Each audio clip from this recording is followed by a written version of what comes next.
Good evening, everyone, and welcome to tonight's episode of Ask Leah.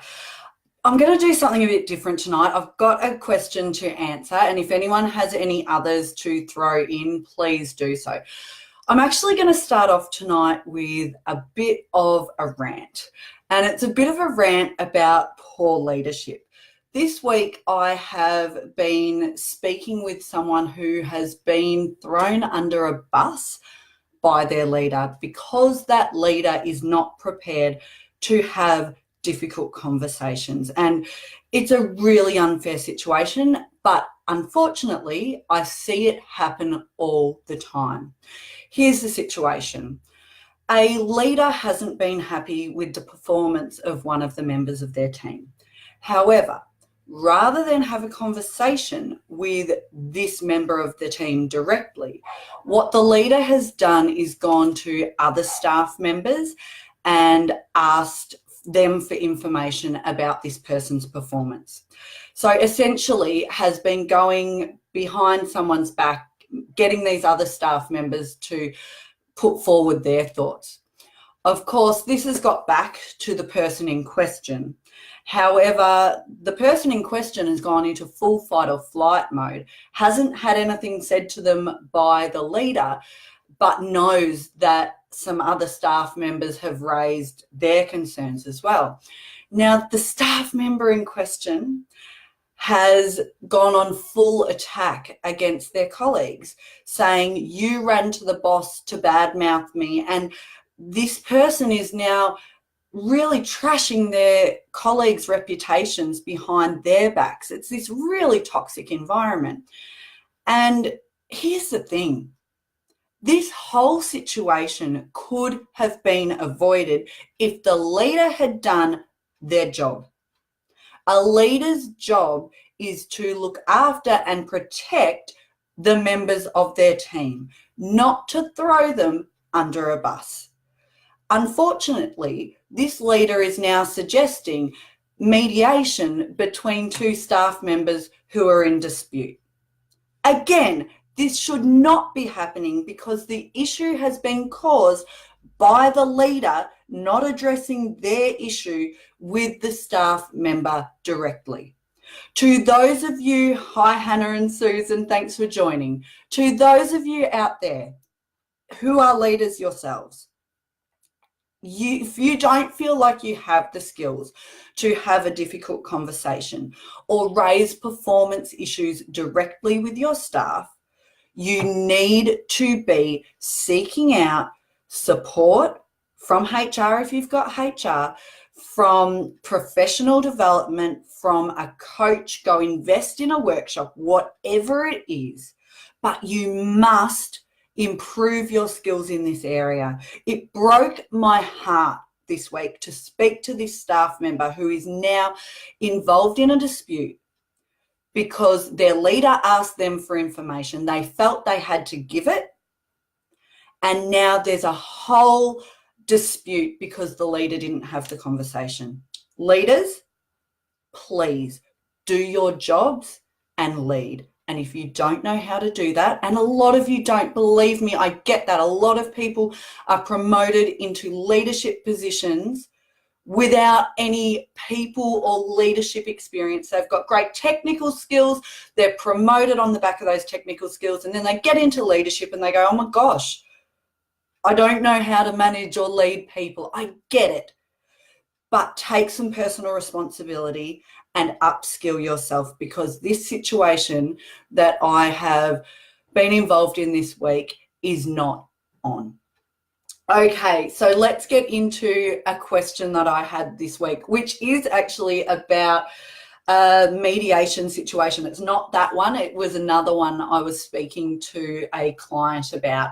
They are going into a mediation session with a colleague who has an issue with them. It's a personality clash.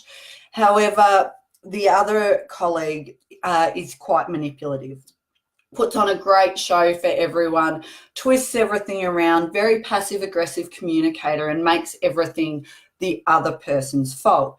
Now, the other colleague, the person who I was dealing with, They are going along to this mediation session in a couple of weeks, and they're really nervous about it, which is to be expected. Hi to those who have joined. If anyone does have a question, please feel free to pop it in the comments and I'll do my best to answer it. So the question from this person was, how do they prepare for the mediation in a way that is going to give them the best chance of putting forward their case, because they're really worried that it's all going to get twisted around and them made to be the bad person. For starters, this person is being quite manipulative and has sent some nasty emails and texts and saying some horrible things. Document everything. Document everything. If this person's making comments, if they're sending text messages or emails, make sure you are keeping all of that. You're not necessarily bringing it out in the mediation, and as I counseled this person, that's probably not the place to bring it out, but you need that, excuse me, you do need that backing there if it goes down quite a nasty path. If they try to spin it around to all be your fault, you want that backing. Ahead of the mediation, what I suggest you do is to give yourself some time with a piece of paper and a pen and think about, from your point of view, what is the issue actually about? What outcome do you want from this mediation? And when I asked the person that question, they said, look, I just want to be able to work with her. We don't have to be best friends. I just want to be able to work with her so we can do the best for customers. So at the start of our conversation, this person was quite emotional and, was going off on some tangents because they are hurting, and that's absolutely okay. But you've got to understand that the time to put forward all of that emotional stuff is not necessarily in a mediation session. Because if this other person's manipulative, that's exactly what they want. They want you to react in the session. They want you to blow up and get upset and angry, because they can then sit back and kind of do that annoying little bloody smirk as if to say, see, I told you, when they've orchestrated this whole thing. So as difficult as it is, prepare, work out what it is you want to say. If there's emotional stuff in there, look at cutting some of that out. You are allowed to be angry and upset. Absolutely. You are allowed to, have that rant or vent to your partner or some loved ones, your siblings, a trusted person, not colleagues within the workplace. I wouldn't encourage that. So have that rant, but don't do it in the mediation session. This is where you really want to be on top of your game. So the day of the session, you want to be in the lead up to and on that day, you want to be doing everything you can to be coming in, even though you're going to be bloody nervous, I get that, as emotionally healthy as possible. So try to get some sleep, maybe go for a walk or do some form of exercise that morning.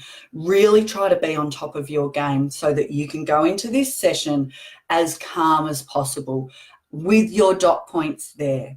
And then what you want to be doing is really finding the common ground and making your point that actually all you do want is to be able to work together to deliver the best outcome for your customers. It doesn't matter if you don't like each other, and that's okay. You respect that you are very different personalities and you're never going to be best friends. However, the outcome you are after is to be able to work together in a respectful way. And what do you need from each other to be able to do that? If you come at it from that really reasonable way, focusing on the outcomes that you want, that's going to put you in a really good light. And even when the other person tries to manipulate things to get a response from you, if you keep sticking like a broken record to those key messages, it'll put you in a good position. Absolutely own if you have some things you need to own. If you've made some mistakes or made some comments about this person that you shouldn't have, own that. Don't go, oh yeah, but you did this or you did that. Don't get into that defensive game. It never turns out well. It never looks good. Own your part. Yep, I admit, this is my role. What we need to be focused on is our outcomes and moving forward.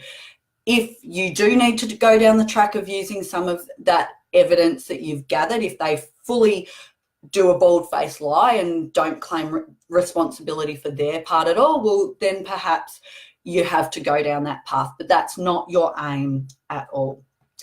So, okay, I'm just having a look at the question that's come through while I'm talking from Hannah. Would the terms goodwill and reconciliation fit in these? Yeah, absolutely. Had the term said to me all the time.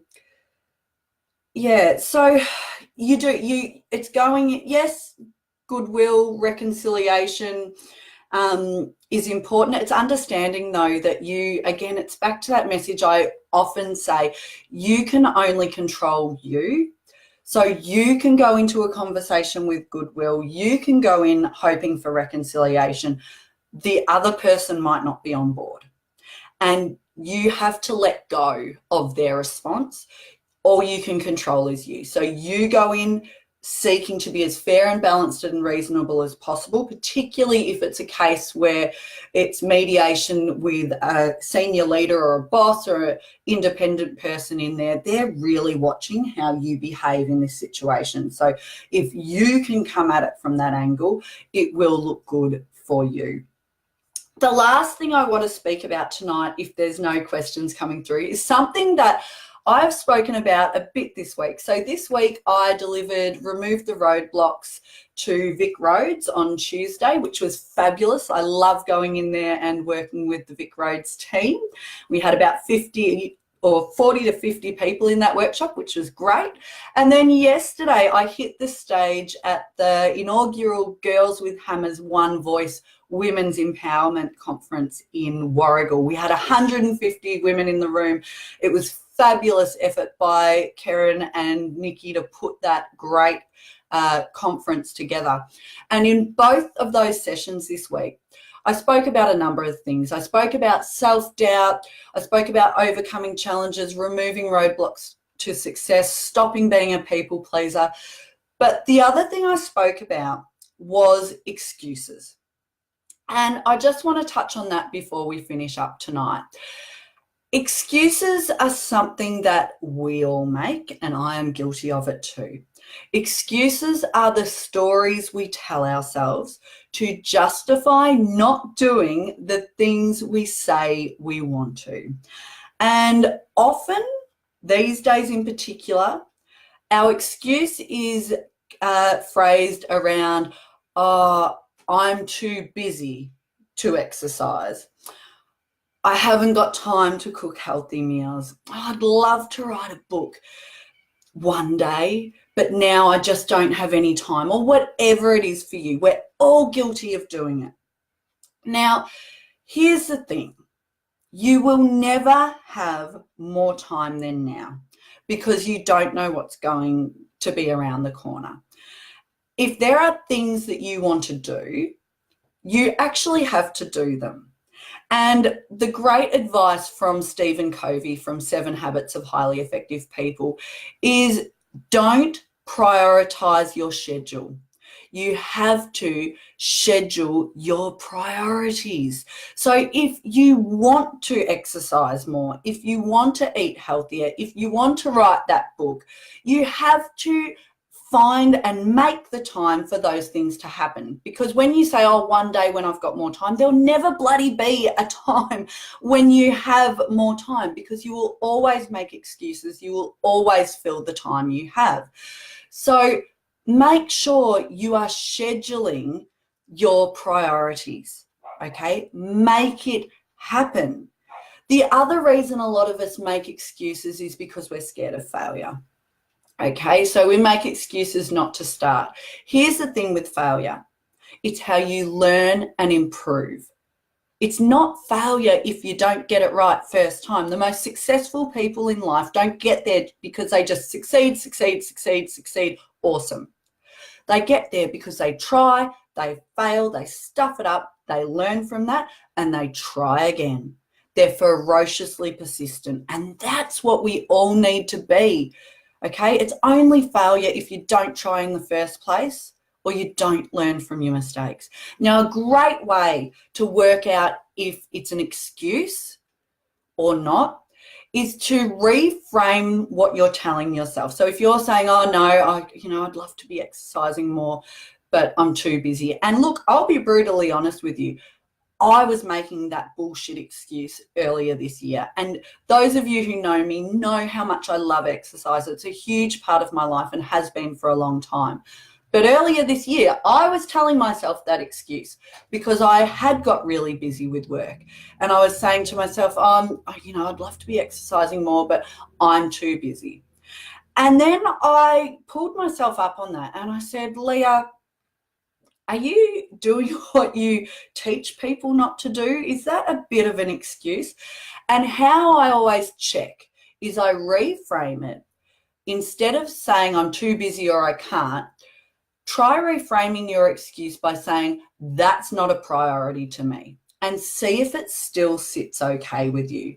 So when I reframed it to say, instead of saying, oh, I'm so busy at the moment, I haven't got time to exercise, and I reframed that to say, actually, exercise and health and well-being are not my priority.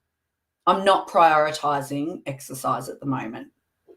That did not sit okay with me at all. I realized, no, that's all you're doing, Leah. You're just not prioritizing it. If you want to make it happen, you can absolutely make it happen. You can exercise in your office. And that's actually what I do in the mornings now. I come in early morning before people have woken up and I exercise here with a couple of weights before I get into some work. So look at your excuse. Try saying, actually, I'm not doing that because it's not a priority to me. See if it sits okay with you. Sometimes it will. Sometimes, you know what, it's not a priority right now, and that's okay. I'm not saying, you have to beat yourself up about it, but don't bullshit yourself, people. If there are things you want to do, don't make excuses. Go out and do them because life is not a practice run. This is it. So I'm going to leave you there tonight. Thank you to those who have joined me. If you do have any more questions, please do send them through. I love the variety I've been getting. Last week it was all about personal relationships. This week I had multiple people asking some really difficult work questions. So send them through. Have a great night. And remember, soft is the new hard. This people bit is the hard bit. So don't beat yourself up if you're struggling with it. No one gets it right all the time. No one is a perfect communicator. Everyone can learn and improve and do better. And that absolutely includes me. Cheers and have a great night.